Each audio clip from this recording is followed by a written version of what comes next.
श्राप प्राप्त होने के बाद जब राजा परीक्षित को ज्ञात हुआ कि अब उनके जीवन के केवल 7 ही दिन शेष हैं, तो उन्होंने राजपाट छोड़ दिया और गंगा जी के पावन तट पर आकर आसन ग्रहण किया। उनके चारों ओर देश देशांतर से असंख्य ऋषि मुनि और महात्मा आकर एकत्र हो गए।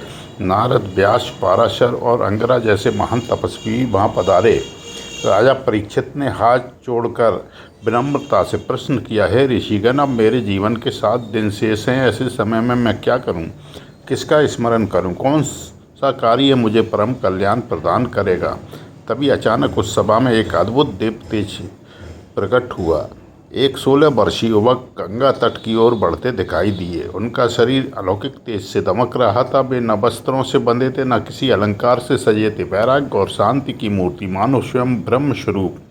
ऋषि मुनि विस्मित होकर खड़े हो गए। सबने समझ लिया, ये कोई साधारण नहीं, ये है महर्षि व्यास के पुत्र, परम ब्रह्म ज्ञानी श्री सुखदेव जी महाराज। राजा परीक्षित ने उनके चरणों में प्रणाम किया और निवेदन किया, हे प्रभु, मेरे पास केवल 7 दिन का समय शेष है। कृपा कर बताइए, मैं क्या करूं जिससे जीवन का परम कल्याण हो।